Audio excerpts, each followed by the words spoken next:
Amalan toleransi Malaysia wajar dicontohi dunia. Malaysia kini jadi pemain utama ekonomi global. So, why are these companies choosing Malaysia? It's simple. Affordable land, a skilled workforce, and strong government support.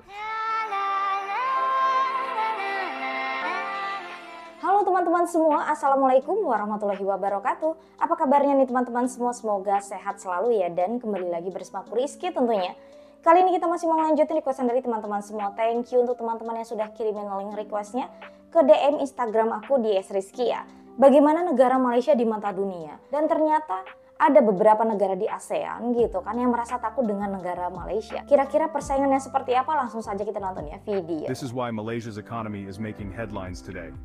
The World Bank has just raised Malaysia's 2024 economic growth forecast to 4.9%. That's a 0.6 percentage point jump from its April prediction. What's driving this surge? Strong consumption, booming investments, and vibrant trade activity have powered Malaysia's impressive performance in the first half of 2024. Amalan toleransi Malaysia wajar dicontohi dunia. Malaysia yang mempunyai masyarakat majmuk wajar menjadi contoh kepada dunia dalam mempraktikkan amalan toleransi. Setiausaha Agung Liga Dunia Islam MWL, Syekh Dr. Muhammad Abdul Karim Al-Issa berkata, Malaysia sememangnya terkenal sebagai negara yang mengamalkan toleransi antara pelbagai kaum dalam negara.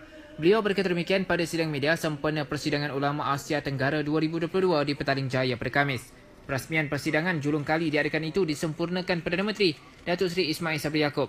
Disertai 44 penceramah dari 17 negara, persidangan antara lain berusaha mencari kesedaran dan cara pendidikan bagi menghadapi ideologi ekstremis dan menggantikan perbezaan antara masyarakat pelbagai politik kepada kerjasama dan perpaduan merangka program praktikal, inisiatif dan cadangan bagi memastikan kemampanan serta keberkesanan mesej persidangan. Malaysia kini jadi pemain utama ekonomi global. Malaysia kini berada di landasan tepat untuk menjadi kuasa ekonomi utama, didorong oleh pelaburan besar-besaran daripada gegasi teknologi global seperti Intel, Nvidia dan Microsoft. Terletak di sepanjang laluan perdagangan utama, lokasi yang strategik, tenaga kerja mahir dan sektor teknologi yang berkembang pesat telah menjadikan Malaysia sebagai pemain utama dalam ekonomi global. Dengan rancangan untuk mengukuhkan industri semikonduktornya dan tumpuan kepada pertumbuhan teknologi tinggi, Malaysia mendaki tangga ekonomi dengan pantas. Mari kita ketahui bagaimana Malaysia berjaya membentuk semula masa depan ekonominya. Something big is happening in Malaysia. With huge investments from tech giants like Intel, Nvidia, Microsoft, and ByteDance, Malaysia is on a mission to become a giant tech hub, aiming to be known as the Silicon Valley of the East. So, why are these companies choosing Malaysia? It's simple. Affordable land, a skilled workforce, and strong government support make it a prime location for high-tech industries. Malaysia's location is one of its greatest assets. Positioned on the Strait of Malacca, a key maritime route where about 40% of global trade passes, Malaysia acts as a critical gateway between the Indian Ocean and the South China Sea. This strategic spot makes it a natural hub for international shipping, attracting vessels that carry a huge share of the world's goods.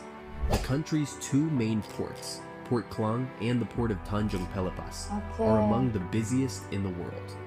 Together, they handle over 20 million TEUs, 20-foot equivalent units, each year, which is equivalent to about 10 million standard shipping containers, or enough to circle the Earth nearly 2 times if lined up end-to-end, connecting Asia with markets in Europe, the Middle East, and beyond. This makes Malaysia not just a stopover, but a central player in the global logistics network. And the strong infrastructure makes it even more attractive. The country boasts a well-developed network of highways, railways, and airports, which ensures smooth and efficient movement of goods. The East Coast Rail Link, for instance, is a major project that aims to further connect the West and East Coasts, reducing travel time and boosting trade efficiency. These factors make Malaysia a top choice for companies looking to optimize their supply chains. ด้านนี้ด้วยกันทั้งสิ้นเพราะมันหมายความถึงเม็ดเงินจำนวนมหาศาลที่บริษัทไจแอนเทคจากต่างชาติจะนำเข้ามาลงทุนในประเทศของตัวเองนะครับอย่างเช่นไทยครับเราพยายามจะเป็นแบบนั้นแต่ถ้าไปดูคู่แข่งของเราในเชิงของการดึงดูดเม็ดเงินจากต่างชาติ มาเลเซียก็ถือว่าเป็นคู่แข่งที่น่ากลัวทีเดียวครับ ถ้าเราดูเฉพาะตัวเม็ดเงินที่บรรดา Big Tech Company ที่จากต่างประเทศประกาศจะลงทุน Data Center ในมาเลเซียกับในไทย ก็จะเห็นเลยว่า Big Tech Company เนี่ยเขามีความชัดเจนและเขามีความการลงทุนเป็นเม็ดเงินเนี่ยในมาเลเซียมากกว่าประเทศไทยครับ ถ้าดูเม็ดเงินลงทุนมาเลเซียเนี่ย3รายครับ AWS Google Microsoft ลงทุนอยู่ที่ประมาณ 10,000 กับ 400 ล้านดอลลาร์สหรัฐตีเป็นเงินไทยก็ประมาณ 343,000 ล้านบาทของไทยเราอยู่ประมาณ 6,000 ล้านดอลลาร์สหรัฐหรือเกือบ 200,000 ล้านบาท 198,000 ล้านบาทนะครับ Malaysia, Thailand aja sedikit takut dengan negara Malaysia ya, karena pesaing dalam bidang ekonomi itu tadi ya teman-teman ya. Investasi yang sangat luar biasa datang ke negara Malaysia. Itu tadi wah, orang-orang Malaysia jujur luar biasa. Wow, Malaysia kembali semula di peta kuasa berpengaruh di dunia.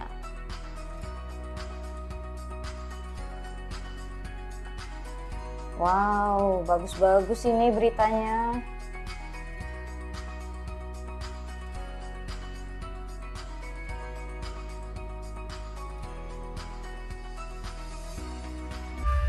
Kata orang, carilah rezeki hingga ke hujung dunia. Betul. Itulah yang dilakukan seorang anak muda dari Malaysia Wah. yang kini bermastautin di penempatan terakhir di dunia sebelum berjumpa Kutub Utara. Ya Allah. Khairul Fuad Junaidi, 26 tahun dari Ranau Sabah, memberitahu FMT beliau sudah hampir 5 tahun menetap di Longyearbyen terletak di Kepulauan Svalbard, Norway.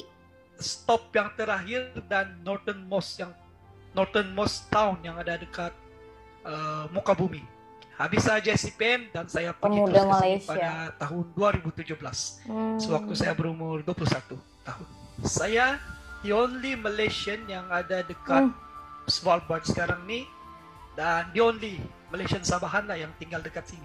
Tinggal di hujung dunia, Khairul menceritakan perihal cuaca yang amat unik. Dialami hanya 2,500 penduduk di sana.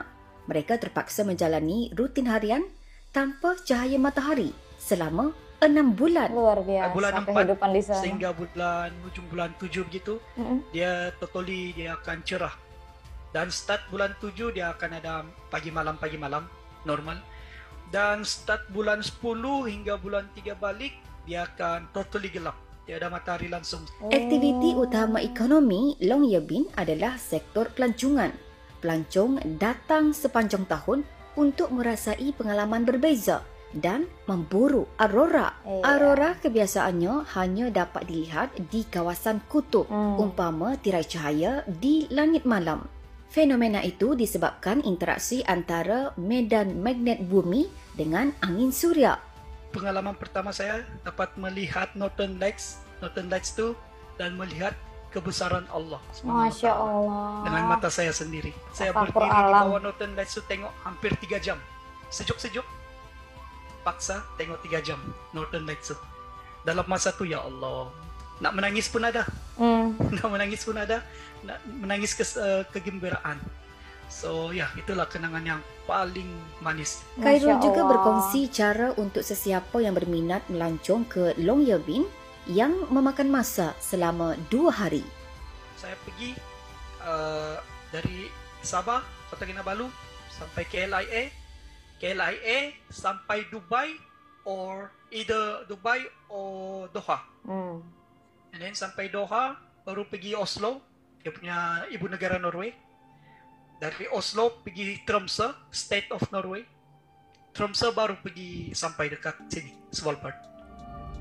Masya Allah, banyak sekali teman-teman ya info yang bisa kita dapatkan kali ini tentu saja dari ceritanya pemuda Malaysia yang ini bertafakur alam ya teman-teman ya, mengunjungi ujung dunia gitu ya, memberikan kita pelajaran dan pengajaran yang sangat baik tentu saja untuk selalu bersyukur kepada Allah Subhanahu wa Ta'ala tentunya. Dan dari berita-berita yang aku share juga tadi ada beberapa tuh ya teman-teman ya, prestasi berpengaruh dari negara Malaysia tentu saja. Ada ranking-rankingnya luar biasa. Dan tadi juga teman-teman ada hal yang sangat penting nih untuk kehidupan kita sehari-hari, kejujuran. Ini rakyat Malaysia sangat menjunjung tinggi ya untuk kejujuran itu. Dan baiknya lagi berita yang sudah aku sampaikan tadi ya, amalan toleransi negara Malaysia wajar dicontohi dunia. Dan oke teman-teman semua, demikiannya video kita kali ini, berkah untuk teman-teman semua. Terima kasih untuk teman-teman yang sudah request dan tentu saja yang sudah menonton video ini. Aku akhiri dulu, wassalamualaikum warahmatullahi wabarakatuh. Sampai jumpa lagi di videoku selanjutnya. Bye bye, see you next time, bye.